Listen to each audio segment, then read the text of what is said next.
Meus amados, nós queremos deixar aqui a nossa saudação de que a paz e a graça do nosso Deus e Salvador Jesus Cristo seja sobre as vossas vidas, famílias, ministérios, que Deus esteja estendendo a sua mão para abençoar em todos os aspectos e em todos os âmbitos, na realidade, da sua vida.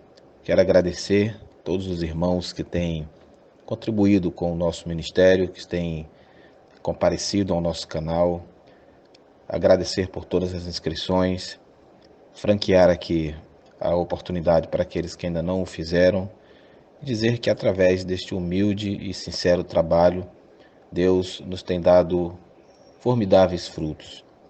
E quando digo formidáveis frutos, eu o digo na perspectiva do reino de Deus, daquilo que contribui para o reino de Deus, razão pela qual eu estou aqui e eu estou certo de que vocês estão aí também pela mesma razão. Então, muito obrigado a todos. Fiquem sempre à vontade para participar, para cooperar, para interagir com este trabalho que é de Deus e que é do povo de Deus também. Meus irmãos, temos hoje mais um tema na atual conjuntura muito necessário para que seja trazido à baila, uma vez que essa situação em específico tem causado um extremo prejuízo à credibilidade do Evangelho. Vamos então para o tema de hoje. Pastores especialistas em curas espirituais. São comuns nas redes sociais e em todas as regiões do Brasil a presença de pastores, alguns até vestidos de branco, extraindo tumores, espíritos, desfazendo trabalhos de umbanda do corpo das pessoas, através do que chamam de curas espirituais. Seria esse o Evangelho de Cristo ou uma flagrante presença do Espiritismo dentro do movimento pentecostal? Existe tal dom de curas espirituais ou estamos diante de mais um charlatanismo a serviço de Satanás? Meus amados, há alguns anos as igrejas evangélicas eram conhecidas pela sua firme oposição a toda forma de curandeirismo e de práticas, quer fossem candomblistas ou kardecistas, ou aquelas que se escondiam por trás do esoterismo. A decadência teológica e moral da nossa época produziu nas igrejas o movimento neopentecostal, por meio do qual este quadro mudou drasticamente. Hoje, milhares de igrejas evangélicas se tornaram concorrentes de terreiros e das mesas brancas. E muita gente já não sabe fazer a diferença entre um pai de santo, um médium e um pastor. Mas o que houve com o evangelicalismo brasileiro para que ele chegasse a esse ponto? Eu peço aos amados que me permitam uma reflexão a este respeito. Muita gente chega às igrejas evangélicas como peixes arrastados por redes e lá estão sem ter a mínima ideia do que seja o evangelho. Essa é a consequência dos tais métodos inovadores para ganhar almas. Carnaval gospel, baladas gospel, shows gospel, cultos regados a danças, encenações teatrais, cultos que trazem ingredientes que despertam os sentidos e agradam a preferência humana, bandas gospel, shows, adaptação do evangelho ao gosto jovem e por aí vai. São as redes pós-modernas que trazem para dentro da igreja uma legião de bodes, que justamente por serem bodes jamais terão comportamento de ovelhas. Só conseguiremos ter uma igreja espiritualmente equilibrada quando ganharmos almas para Cristo da forma como a Bíblia nos manda ganhar almas para Cristo, que é através do testemunho cristão pessoal, sendo sal e luz, e pela pregação do genuíno evangelho.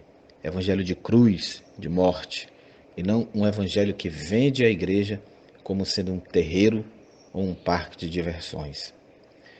É devido a este grave pecado que lota igrejas e que enche o bolso de seus líderes, que heresias grotescas, grosseiras, estão entrando e fixando residência nestas igrejas. Lá dentro está uma geração de crentes iludidos que nunca foram cristãos de fato, porque jamais entenderam a maneira como Deus se utiliza, a maneira como Deus trabalha para abençoar seu povo. Para o Senhor, meus irmãos, pessoas são mais importantes que coisas, e seu desejo, a priori, é abençoar o homem. E quando este homem é alcançado pela bênção de Deus, não tenha dúvida que tudo que lhe pertence será abençoado. Portanto, Deus não abençoa coisas para que sejamos abençoados.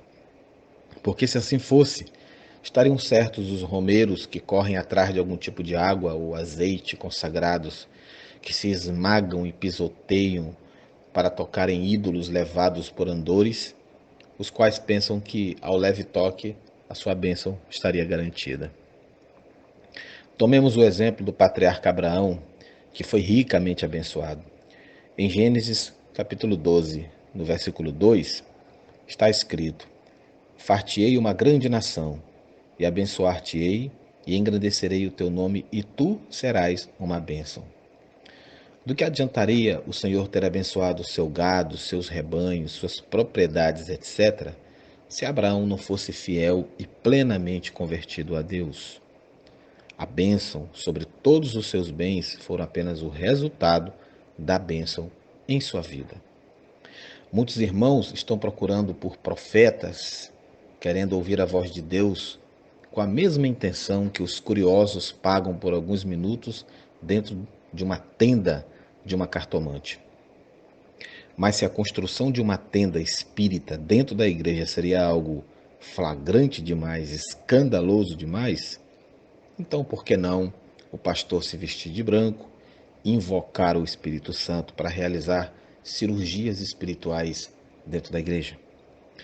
Assim, o povo que pensa ser de Deus traz para a igreja fotografias, lenços, peças de roupas, chaves de carro ou de casas e outros objetos para serem ungidos, ou será benzidos por esses pastores. Desta forma, irmãos, a superstição vence a teologia e a macumba vence a Bíblia dentro de corações que nunca pertenceram a Cristo Jesus verdadeiramente.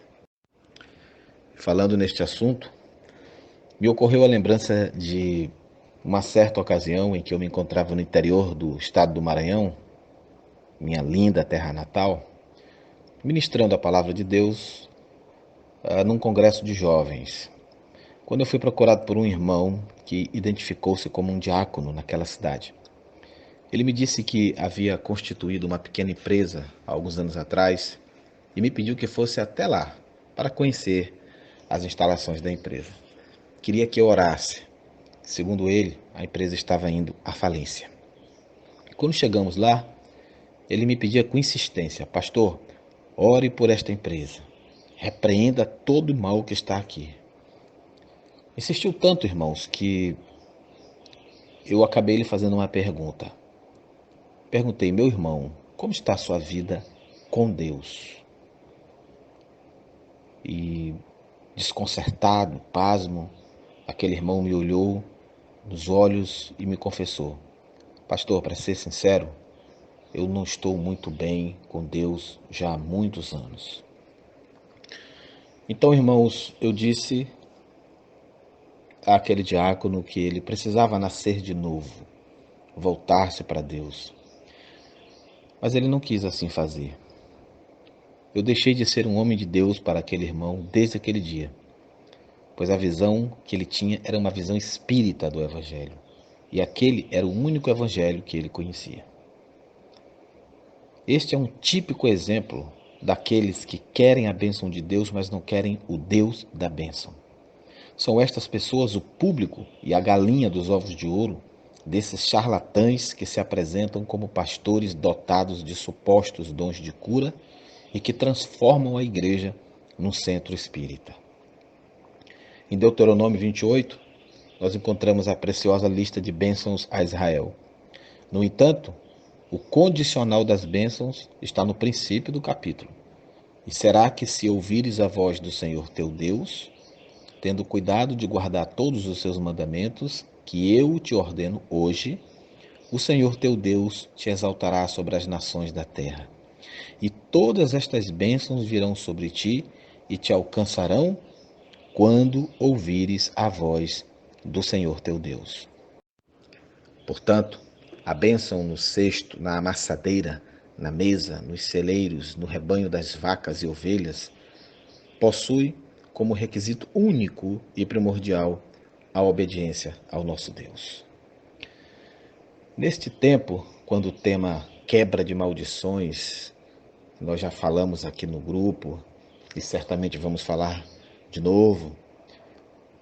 Quando esse tema está em voga, nesta época que nós vivemos de tantas heresias, convém que se diga em alto e bom som que nenhuma maldição tem poder sobre o cristão fiel a Deus, que ouve a sua voz e que obedece à sua eterna palavra.